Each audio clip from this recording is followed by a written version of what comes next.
I once trusted my husband completely, signing every paper he handed me, thinking it was nothing more than business.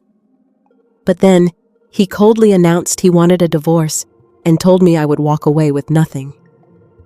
That was when I was stunned to discover that all of our shared assets had been quietly transferred into his parents' names. I thought that shock was the worst it could get, until the truth about the property and another hidden secret came to light, shaking the entire family to its core. I still remember those early days when we were just starting our life together. Our little house in the suburbs was so old that the window panes rattled whenever the wind blew, and the porch leaked every time it rained. But in the middle of all that struggle, there was warmth, because inside that house were the giggles of our 2 kids and the belief that we were living our own version of the American dream. I worked part-time as a nurse at a community clinic. Long shifts left me with dark circles under my eyes and aching legs, but the moment I walked through the door and heard Sophia and Ethan shout, "Mommy's home!" all the exhaustion seemed to fade. Michael had just opened a small store, spending his days behind the counter and his nights driving deliveries himself. We didn't have much money, but we had determination, and I believed that with enough persistence, we could build a secure future. Our meals back then were simple, sometimes just pasta with tomato sauce or a pot of chicken soup with a side of salad. But we always gathered around the old wooden table, sharing stories from the day and laughing together. I can still remember Michael taking my hand, his eyes full of hope. "One day, we'll have a bigger house. The kids will go to good schools, and we won't have to worry about every bill like we do now." I believed him, and that belief carried me through many sleepless nights. Sophia and Ethan were so little then, yet they were the reason we never gave up. I often found myself cradling one of them in my arms while helping Michael with the bookkeeping, then rushing to tidy up the house. At the time, those moments felt ordinary. Only later did I realize they were the foundation of our happiness. Looking back now, I see that we truly had everything: love, trust, and the willingness to share the burden. I never imagined that from what seemed like such a solid beginning, the first quiet cracks were already forming. I've always believed that a home isn't just built on love between husband and wife. It's also shaped by the bond across generations. From the very beginning, I treated Michael's parents as if they were my own. Whenever they were sick, I was the one driving to the pharmacy, bringing back their prescriptions, then simmering a pot of chicken soup, the comfort food every American swears by when they're under the weather. Some nights, I simply sat by my mother-in-law's bedside, holding her hand until she drifted off to sleep, just so she knew she wasn't alone. On Thanksgiving and Christmas, I always took the lead in bringing the family together. I made the shopping list, woke up early to roast the turkey, mash the potatoes, bake the pumpkin, and set out fresh apple pie. The kitchen might have been chaotic, but the air was filled with warmth, laughter, and the smell of good food. Watching everyone gather around the long dining table, talking over football games on TV and sharing stories, I felt like I had done my part to keep the heart of the family beating. During the day, I worked shifts at the clinic. At night, I was home teaching Sophia to sound out words, helping Ethan with his math, reminding them to say please and thank you, and to pick up their toys. More than anything, I wanted them to grow up knowing how to love and respect their grandparents and parents. To me, those small, ordinary lessons were the foundation of a strong family. Relatives often told me, "Emily, you are the heart of this home." I'd blush at the words, but deep down, I knew it was true. I wasn't doing it for praise. I did it because I wanted our house to be filled with warmth, a place where love could anchor us all. And I truly believed that as long as I poured my heart into it, this family would always remain solid. What I couldn't see was that behind this peaceful facade, cracks had already begun to form. Cracks that would one day tear everything apart. Those peaceful days started to change when Michael's business began to pick up. His little shop was growing. He was out more often, and the family dinners we once had together became rare. I still set the table every night, but sometimes it was just me and the kids staring at each other across the empty chair where Michael should have been. He would call to say he had to meet a client or discuss business, and I tried to take him at his word. At first, I told myself it was normal. Anyone trying to build a business had to work hard. Any man would want success to provide for his family. I believed in him, and I even encouraged him. But as time went on, I felt a quiet distance growing between us. Late-night phone calls he wouldn't explain, messages he quickly deleted. And whenever I asked, Michael would snap back, "It's work. Don't worry about it." One night, while I was up late finishing charts for the clinic, I overheard him talking in the living room. His voice was hushed, tense, but there was a softness in it too, something that didn't sound like business at all. The moment I stepped out, he hung up immediately and looked at me with an icy stare I had never seen before. My chest tightened, but I forced myself to believe it was just stress weighing on him. Even in the little things, I saw the change. He rarely asked about the kids anymore, barely hugged them the way he used to. On weekends, instead of staying home to watch football with his dad, he found excuses to be out, calling it a business trip, but never giving clear answers. When Sophia and Ethan looked up at me and asked, "Where's Dad?" my heart sank. I kept pushing down the unease, convincing myself that our family would survive this rough patch. But deep inside, I knew something was off. And what I didn't realize was that this was only the beginning, the first tremor before the storm. I still remember that evening when Michael came home carrying a thick stack of documents. He placed them on the kitchen table where I was cleaning up while keeping an eye on the kids. His face looked tired, but his eyes carried a sharp determination. "Listen," he began gently. "To make things easier with the business, I need the property under my name alone. That way, the bank will approve the loan more quickly, and partners will feel more secure signing contracts." I froze, my hand stopping midair with the dish towel. A wave of hesitation ran through me. Up until then, everything had always been in both our names. Hadn't we promised to share everything, no matter what? Sensing my silence, Michael reached for my hand and squeezed it tightly. "You trust me, don't you? Everything I'm doing, it's for this family, for you, for the kids." His voice carried both urgency and a subtle pressure I couldn't quite name. I looked at him, then at Sophia and Ethan sitting on the couch, coloring together without a care in the world. I had trusted Michael completely for so many years. We had built everything from nothing, side by side. How could I possibly doubt him now? I nodded and forced a small smile. "All right, I trust you." Relief washed over his face as he pulled the documents closer, pointing to the places where I needed to sign. My hand trembled as I picked up the pen, but I still lowered it to the page. The scratch of ink against paper sounded thin and fleeting, yet it cut deep into something I didn't yet understand. When I finished, I looked up and caught a strange flicker in Michael's eyes. Something sharp, almost triumphant, gone in an instant. He quickly gathered the papers and slipped them into his leather case. I didn't know it then, but that moment marked the beginning of a betrayal I would only uncover too late. After that evening, I barely thought about the papers again. Between my shifts at the clinic, housework, and taking care of the kids, life kept me busy. Michael, meanwhile, seemed busier than ever. He came home late, always with a ready excuse: clients, partners, new projects. I stopped wondering about the stack of documents, convincing myself it was all just part of his business. But quietly, Michael had already set another plan in motion. He took the files to the lawyer's office, then to the bank, finalizing paperwork I knew nothing about. Page after page, stamp after stamp, our shared assets, our house, our land, everything we had built together, were silently transferred into his parents' names. If I had known at the time, I think my heart would have shattered on the spot. But the truth was hidden so carefully that I never suspected a thing. To me, Michael was still the hard-working husband chasing success, still the reliable father who was simply too busy. I didn't question the late-night calls, the documents he tucked away, the moments when he seemed distracted. I remember once catching sight of him slipping a thick envelope into his briefcase. When I asked, he smiled casually. "Just an advance payment for a new project. Nothing to worry about." And I believed him. Only later did I realize that envelope wasn't for any project. It was proof of what he had already taken away from me. In Michael's mind, the calculations were probably crystal clear.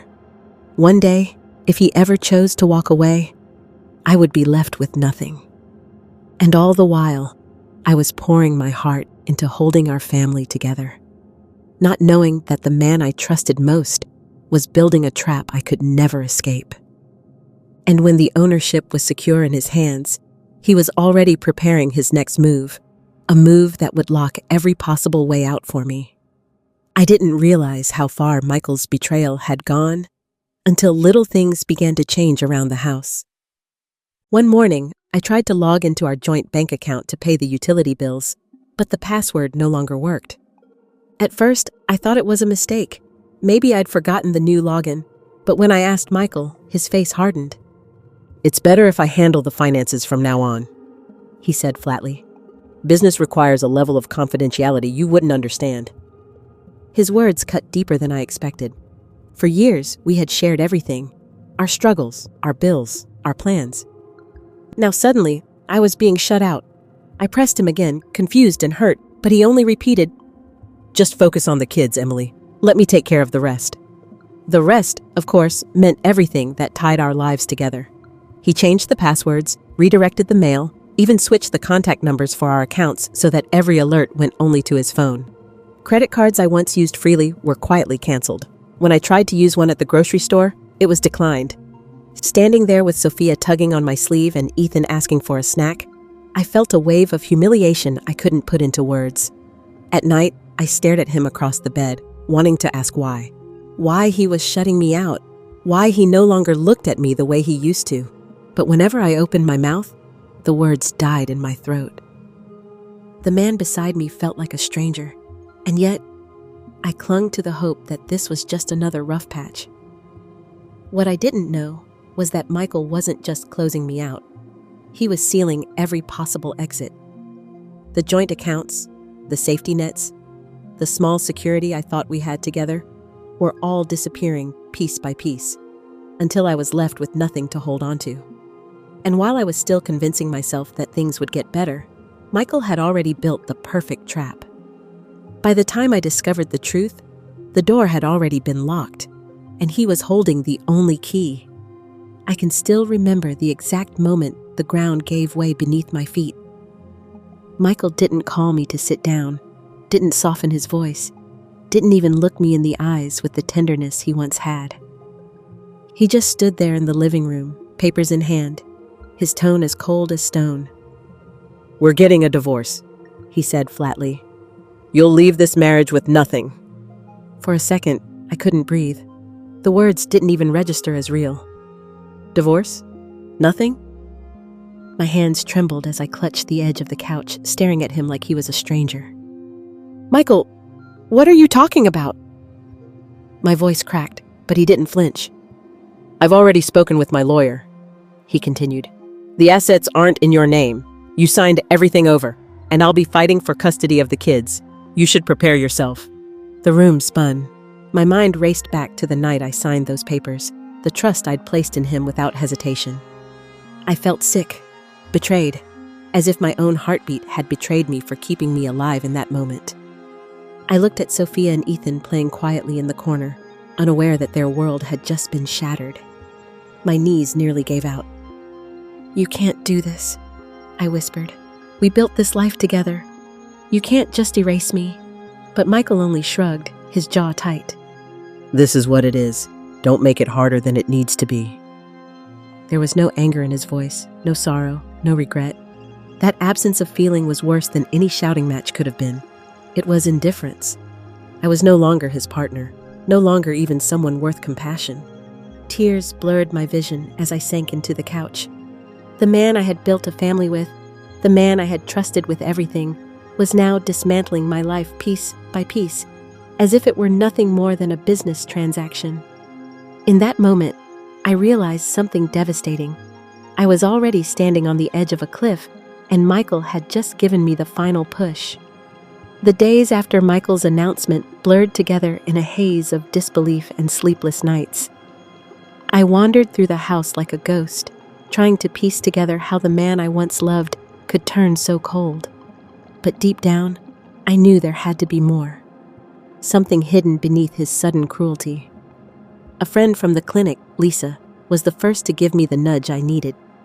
She pulled me aside one afternoon, her voice low. "Emily, are you sure Michael's long hours are really about work?" The question pierced through me like a needle. I wanted to defend him, to cling to the idea that he was still the man I had trusted, but the seed of doubt had already been planted.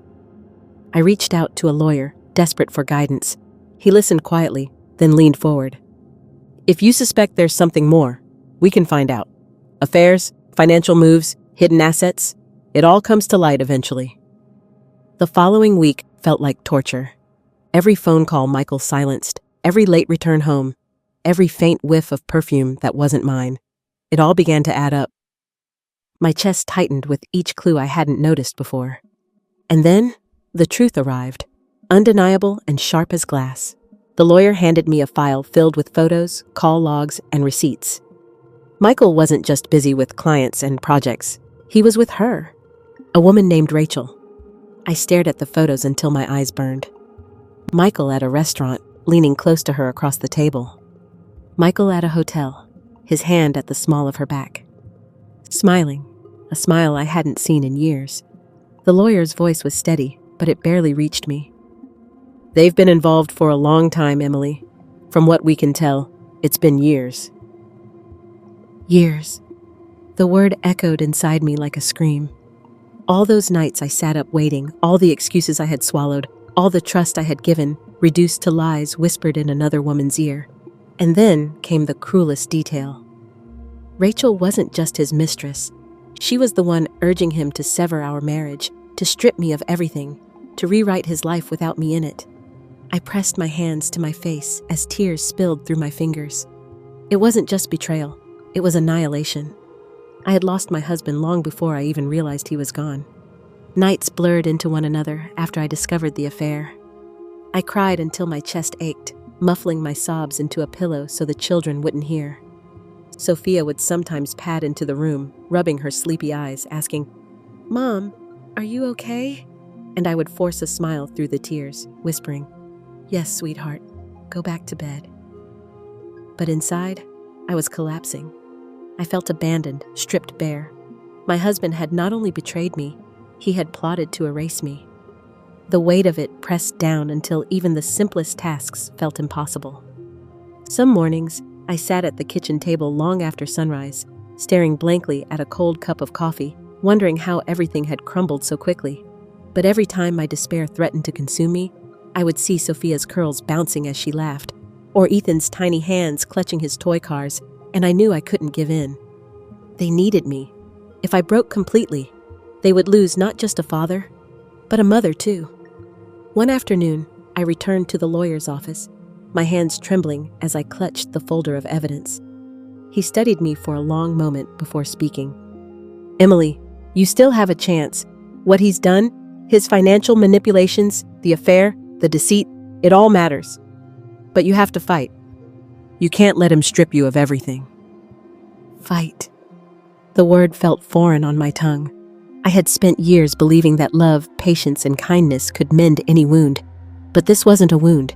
It was a deliberate act of destruction, and the only way forward was through battle.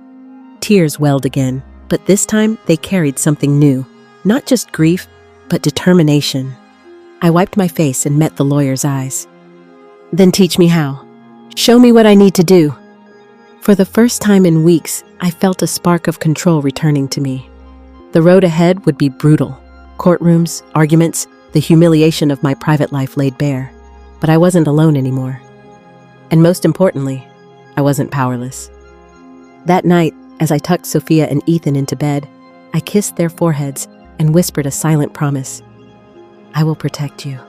No matter how hard this fight becomes, I will not let him take you or leave us with nothing." I closed their bedroom door and stood in the hallway, my heart heavy but steady. For the first time since Michael's cold words shattered my world, I knew exactly what I had to do. When Michael's betrayal finally came to light, it wasn't just me who felt the weight of it. His parents, Linda and George, were shattered too. I still remember the day they asked me to come over. Their house, usually filled with warmth and the smell of coffee brewing, felt unusually heavy. Linda's eyes were red, and George sat in silence, staring at the floor. For a moment, I thought they might be angry with me. But then Linda reached across the table, took my hand, and whispered, "Emily, we don't know what's happened to our son anymore." Her words broke something inside me. They had seen the same Michael I once knew, the boy who grew up under their roof, who had been kind and full of dreams. But now they were seeing what I had seen, a man consumed by greed, willing to destroy the very family that raised him. George cleared his throat, his voice low and trembling. "He's our son, but what he's done, it's unforgivable.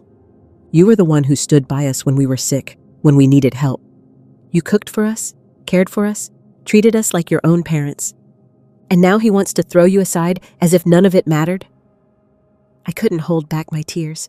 For years, I had poured myself into this family, nursing Linda through her colds, driving George to appointments, making sure holidays were spent together. To hear them acknowledge it, to feel their sorrow and shame because of their own son, was almost too much. Linda shook her head, her voice tight with pain. "We raised him better than this. We taught him family comes first. But somehow, he's lost his way. And Emily, I can't stand by and let him destroy you. Not after everything you've given us." Her words wrapped around me like a fragile comfort, but also like a promise. I realized then that I wasn't as alone as I had thought. Michael had chosen his path, but his parents saw the truth. For the first time in weeks, I felt something shift. Amid all the betrayal and despair, there was a glimmer of solidarity, an understanding that his cruelty had consequences not just for me, but for everyone who loved him. After that painful conversation in their kitchen, Linda and George grew quieter than usual. For days, they called me just to check in, sometimes stopping by with groceries or taking the kids for an afternoon so I could rest. But behind their kindness, I could sense a storm brewing. Something was weighing heavily on their hearts. One evening, George finally spoke the words they had been holding back. "Emily, we've talked about this for nights now. We can't just sit here and watch Michael tear everything apart." His hands trembled slightly as he folded them on the table. Linda nodded, her eyes fierce despite the sorrow in them. "He thinks he's clever, moving the property into our names. He believes he's safe because we're his parents. But he's wrong. That house, that land, it doesn't belong to greed. It belongs to the family. And right now, you and the kids are the only ones honoring what family means." I stared at them, unable to speak. My chest tightened, overwhelmed by the weight of their words. For so long, I had felt trapped, powerless. And now, here they were, offering something I hadn't dared to hope for: protection. George's voice grew steadier as he continued.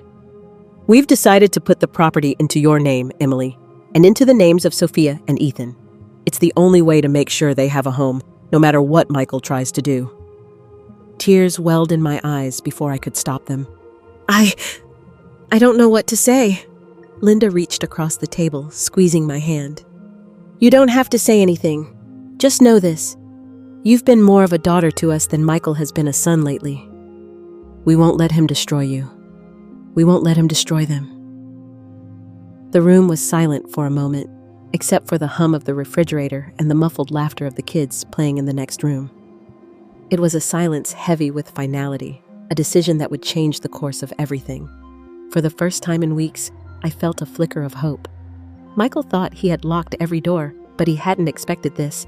His parents were about to hand me the one key he could never take away. After Linda and George told me their decision, I could hardly sleep. Hope and fear tangled inside me. Hope, because maybe, just maybe, I wouldn't lose everything. Fear, because if Michael ever found out too soon, all of it could collapse before it began.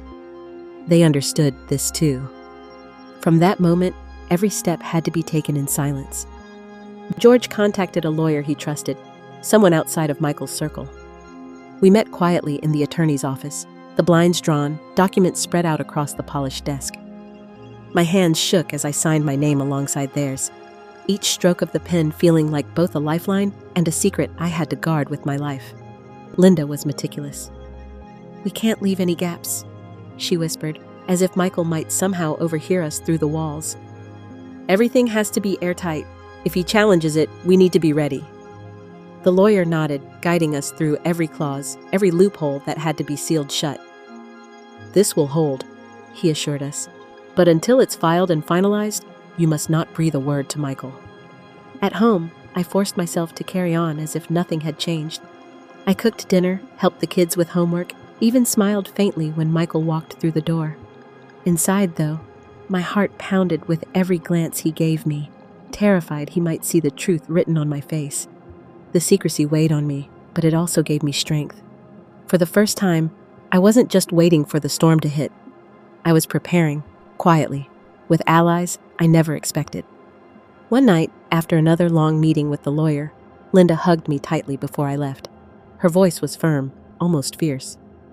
"He doesn't get to win, Emily. Not this time. We're with you." Those words carried me through the long, anxious nights.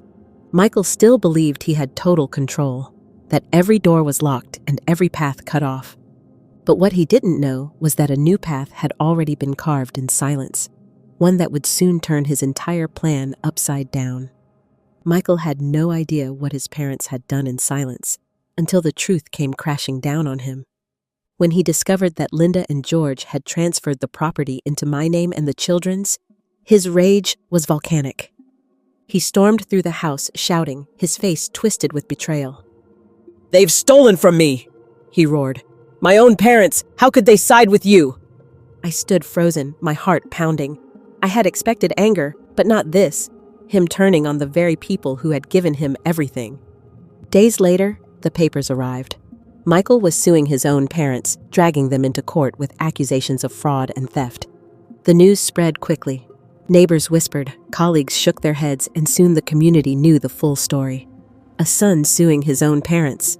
It was unthinkable. People who once respected Michael now spoke of him with disgust. At the grocery store, I overheard someone mutter, "What kind of man takes his parents to court just to chase money?" In the courtroom, Michael's fury filled every corner. He pointed at Linda and George as if they were strangers, his voice echoing off the high ceilings. "They've taken what's rightfully mine. They betrayed me. This property, this wealth, it belongs to me, not to her." His finger jabbed in my direction like a dagger. Linda sat quietly, her hands folded in her lap, tears in her eyes. George kept his gaze steady, though I saw the pain etched deep into his face. To them, this wasn't just a lawsuit. It was the public shattering of their family. I sat behind them, trembling, torn between anger and heartbreak. How could a man sink so low? To drag his own parents through the mud, to humiliate them in front of the world, all for the sake of money and pride. The judge listened patiently. The lawyer sparred, evidence piled up. But even as the proceedings stretched on, one thing was clear. Michael wasn't just losing his case, he was losing his dignity. And as I watched him, red-faced and trembling with fury, I realized something important. No matter what the verdict would be, the world already saw the truth. Michael had chosen greed over blood, betrayal over love, and there was no coming back from that. The day of the verdict, the courtroom was packed. Reporters scribbled notes, cameras flashed outside the doors, and the air buzzed with tension. Michael sat at the plaintiff's table, his jaw clenched, eyes darting with restless energy. He looked less like a man seeking justice and more like someone grasping at the last threads of control. When the judge began to speak, the words cut through the room like a blade. After reviewing the evidence and testimony, it is clear that the property transfers were valid and lawful. The court recognizes the rights of Linda and George Dawson to gift their assets as they see fit. The plaintiff's claims are without merit. The silence that followed was deafening. Michael's face drained of color, then flushed red as the meaning sank in. His voice cracked the stillness. "No, this isn't fair. They cheated me." The gavel struck once, sharp and final. "Order in the court! The judgment stands!" I watched as Michael collapsed back into his chair, his fists pounding the table. The man who had once walked with so much confidence, who had boasted of his plans and his power, was reduced to a desperate figure clinging to nothing. The ruling was merciless in its clarity. Michael would receive nothing more than a symbolic share, barely enough to be called an inheritance. The wealth he had schemed for, the home he had tried to strip away, the security he thought was his, it was gone. Gasps rippled through the courtroom. Whispers followed quickly, laced with judgment.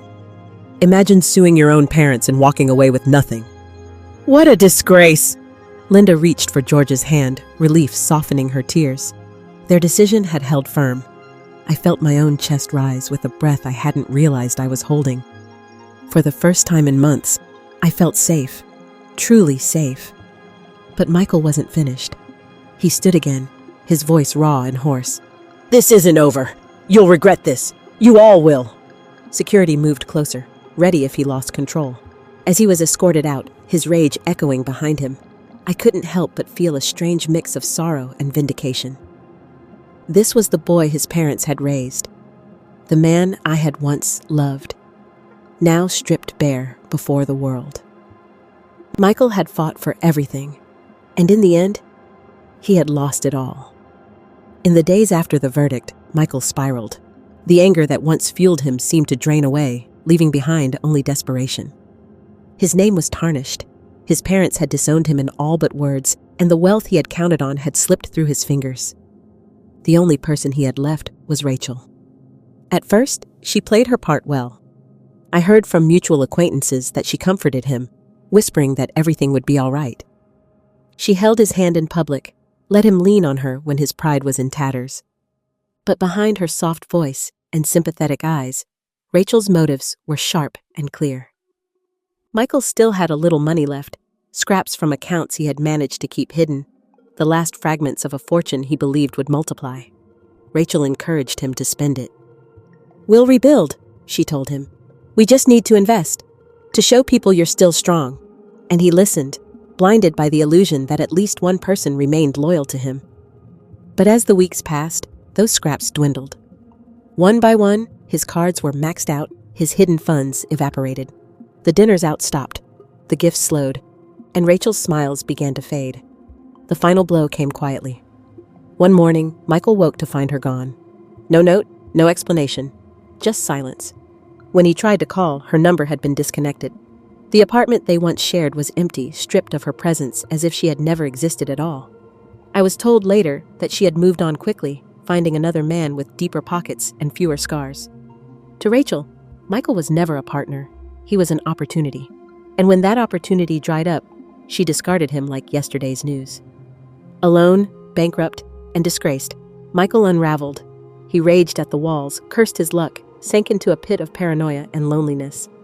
The man who once stood so tall, who thought he could outsmart everyone, his parents, me, even the law, was left with nothing. For me, hearing of Rachel's betrayal carried a cruel sense of closure.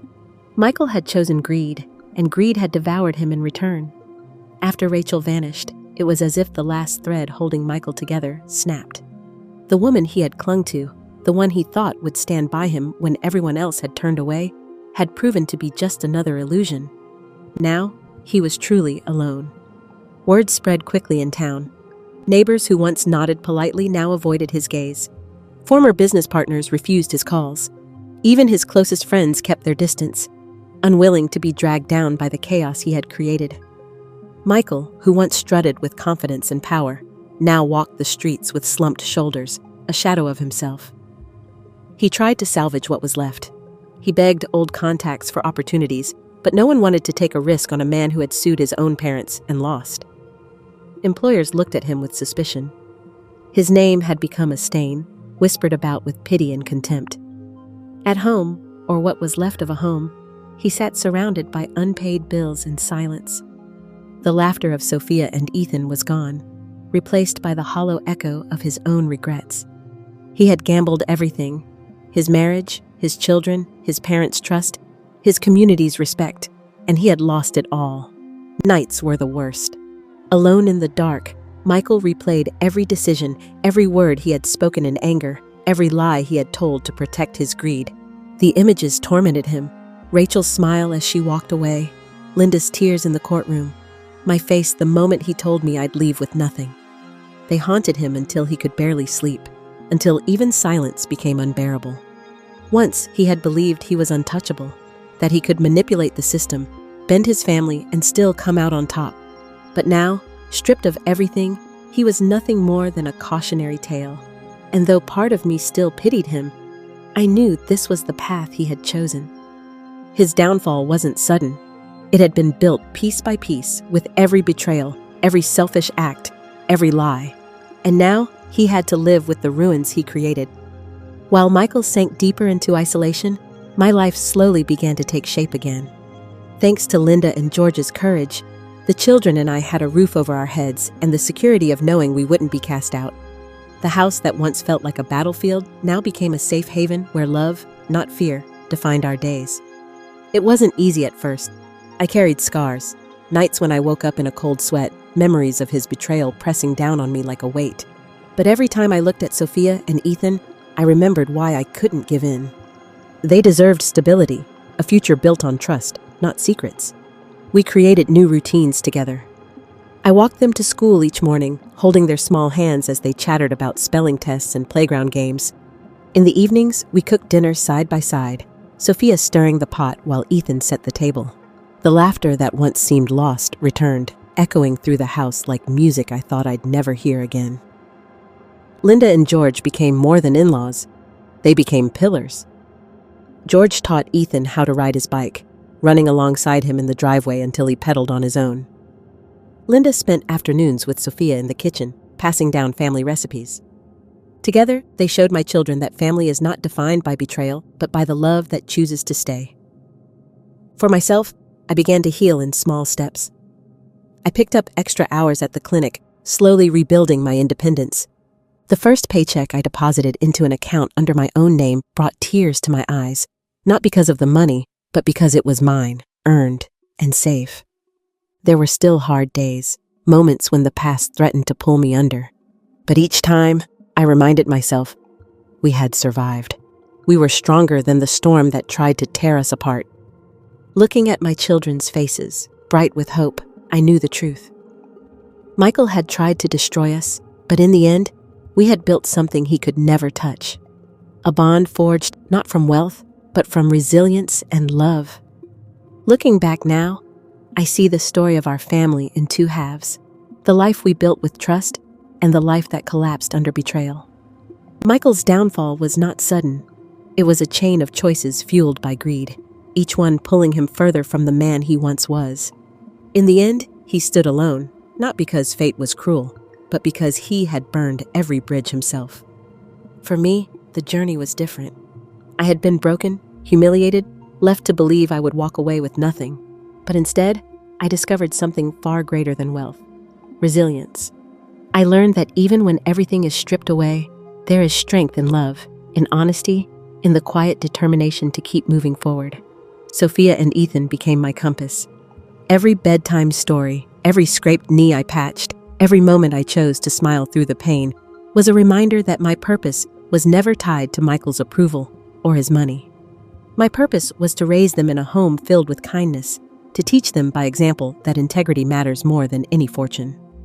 Linda and George, too, taught me a lesson I will never forget. Family is not about blood alone. It's about the people who stand by you when the storm hits hardest. They showed me that loyalty, once betrayed by a son, can still be redeemed through the love for a daughter-in-law and 2 grandchildren. And for Michael, his story remains a warning. Those who chase wealth at the expense of loyalty, who betray love for power, will eventually find themselves with neither. He had everything: parents who cared, children who adored him, a wife who sacrificed for him, and he lost it all. As for me, I have found peace. The pain left scars, yes, but it also carved out space for something new: gratitude. Gratitude for the roof over our heads, for the laughter of my children, for the strength I never knew I had until I was forced to stand alone. This chapter of my life closed not with bitterness, but with clarity. Greed destroys, love endures.